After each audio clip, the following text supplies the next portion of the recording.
సభలో ఆయన జెండా ఈయన జెండా ఆయన పట్టుకున్నారు. సభలో కూర్చున్నప్పుడు నేను గమనించాను, చంద్రబాబు అటు కూర్చుంటే పవన్ కళ్యాణ్ ఇటు కూర్చున్నారు. చంద్రబాబు అటు కూర్చున్నారు, కానీ చంద్రబాబు సైడ్కి ఆయన ముఖ వచ్చేసి చూడడానికి ఈయనకి ఇష్టం లేదన్నట్టుగా వీరు కూర్చున్న తీరు కనిపించింది. ప్రధానంగా చంద్రబాబు నాయుడు 14 సంవత్సరాలు ముఖ్యమంత్రి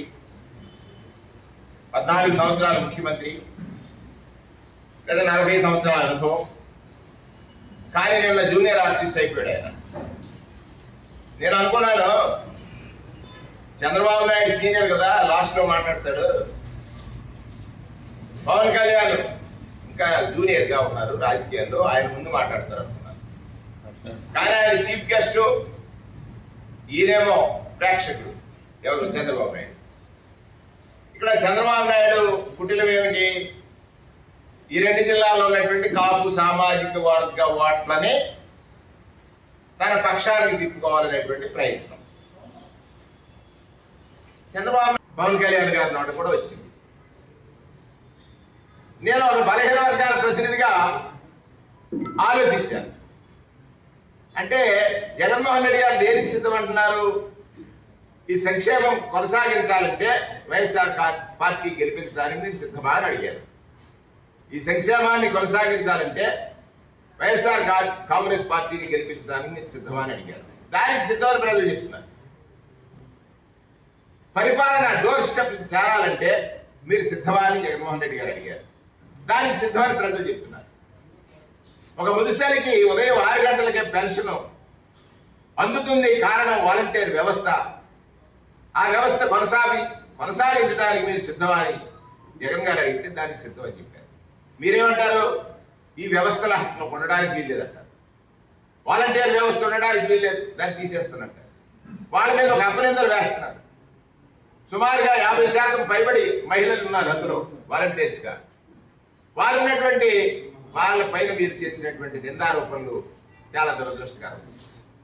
24 సీట్లు తీసుకుంటారా? 2 సీట్లు తీసుకుంటారా? మొత్తం సీట్లే తీసుకోరా? లేకపోతే తెలుగుదేశం జెండాలు మీ బుధాలు వేసి మోసుకుంటారా? అది మాకు అనవసరం. కానీ మీరు నిన్న జరిగినటువంటి సభ కేవలం ప్రెస్ మీట్ మాదిరిగా ఉంది.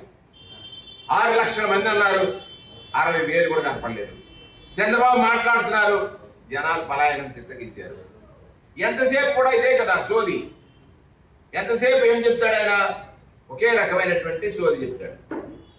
ఇది ప్రజాస్వామ్యవాదులు అందరూ కూడా ఆలోచించాల్సినటువంటి అవసరం ఉందని సందర్భంగా నేను మనవి చేస్తా ఉన్నాను. అధికారం కానీ కుల మత ప్రాంత పార్టీ అనేది వివక్ష లేకుండా కానీ ఈ ప్రభుత్వం అందిస్తూ ఉంటే అబద్ధం ఆడినటువంటి చంద్రబాబు నాయుడు పక్కన నీతి సూత్రాలు వల్లించేటువంటి పవన్ కళ్యాణ్ గారు, మీరు ఆలోచించండి. చంద్రబాబు అబద్ధాన్ని ప్రజలు నమ్మారు. ఒక మోసగాడి పక్కన మీరు చేరుతున్నారు. మీరు మోసపోకండి. మీకు ఎవరైనా సలహా ఇస్తే నాకు సలహాలు ఇవ్వకండి, నేను యుద్ధం చేస్తానండి. దీనికి ఇది ప్రజాస్వామ్యం. ఆయన యుద్ధం చేయడం ఏమిటి? ప్రజలు కదా న్యాయ నిర్ణేతలు.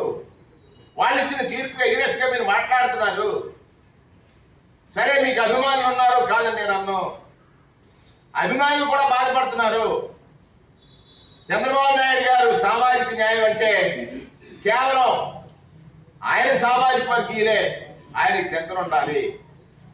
ఇవాళ మీరు ఇచ్చినటువంటి సీట్లలో కూడా ఆ ఉదంతాలు బయటపడ్డాయి. సరే, మీ అభిమానులు మీ ఇష్టం వచ్చినట్టు మీరు వాడుకోవచ్చు, కానీ నేను యుద్ధం చేస్తాను, వైసీపీ వాళ్ళని గుండాలుగాను చిత్రీకరించడం అనేటువంటిది వైసీపీ వాళ్ళు కానీ మా నాయకుడు కానీ, నేను పాలకుడిని కాదు సేవకుడు అన్నాడయా. నేను పాలకుడిని కాదు సేవకుడు అన్నాడు జగన్మోహన్ రెడ్డి గారు.